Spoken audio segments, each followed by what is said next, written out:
Email is still the channel of choice for many customers and businesses. So let's put Fin there too, so it can support your customers where they already are. Let's head to Deploy, then Email. And we'll use Simple Deploy to get up and running fast. Just like with live chat, you can target a specific segment of customers if you want. This helps to ensure everything's running smoothly before you open Fin up to more customers. Just remember to adjust these filters when you're ready to expand Fin to your wider customer base. And crucially, you'll also want to use the Email to filter to limit Fin to only the users who've emailed your support address or addresses. This makes sure that Fin doesn't get involved in any conversations where it isn't needed. Now, for a few important setup steps to get Fin working over email. First, if you haven't already set your emails to forward to Intercom, you'll need to do that. Head over to your email settings, add your address, and set up automatic forwarding.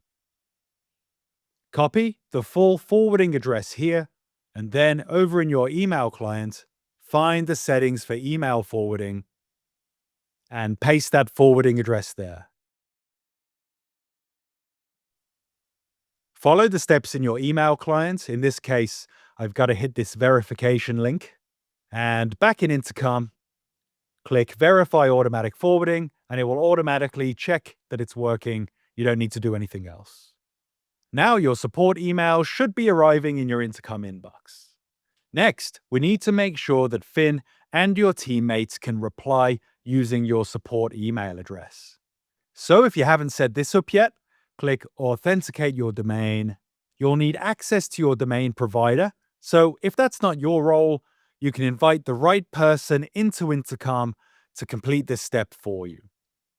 And here on this drop-down list, there's a series of guides that you can check depending on who your domain provider is. So once those steps are completed, click to finish the setup.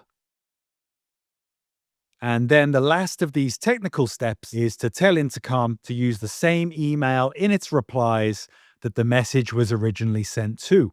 This is crucial for Fin since it doesn't have an email address of its own.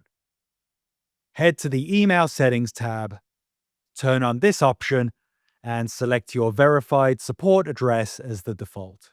Now, when Fin replies to emails, it will send them from your support email address. And that's the technical stuff out of the way. Next, you can double check the content and the guidance that you've already set Fin to use to answer questions on this channel.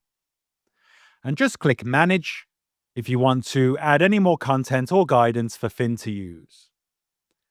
And then decide which team or teammate Fin should assign conversations to.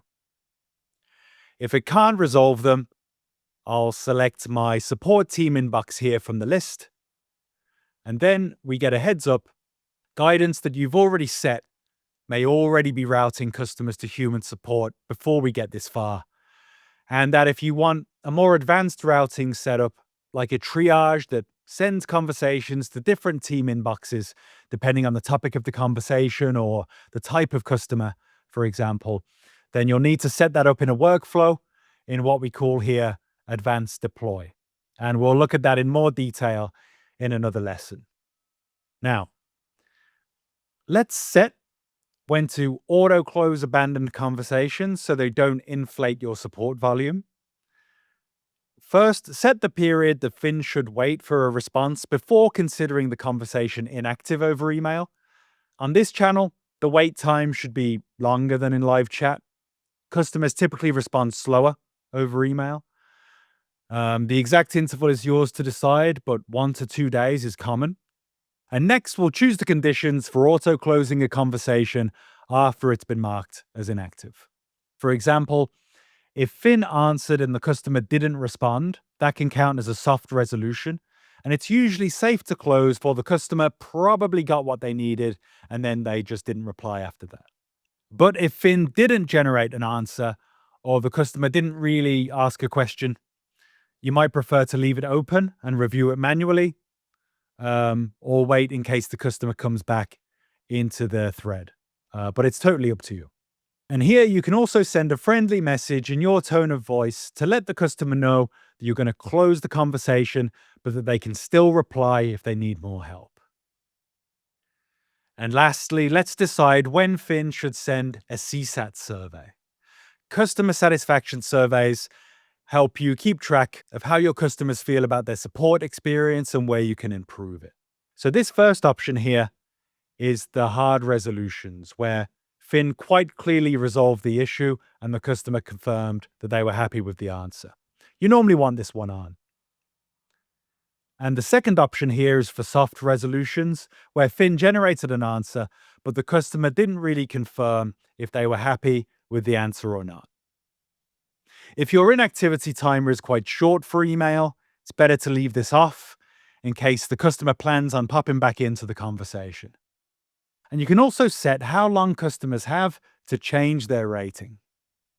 Give them a little time to reflect, but not so long that it messes with your reporting. So maybe a few hours or 1 day maximum. And that's it. Let's set Fin live over email. And we can see what that experience looks like from the customer's point of view. Just copy the address in the preview window and send an email that Fin should be able to answer. Here goes. And it'll send an answer, citing the source if it's a public source. And then it will offer 2 buttons, just like in live chat. That helped, which will close the conversation, and talk to a person, which will show this screen, using the same colors that you've set for your messenger. And the customer will also get that message via email, inviting them to share more details so that your team has all the context that they need. And now Fin is set up to provide the same awesome support over email as it does over live chat, with a smooth handover to human support when needed.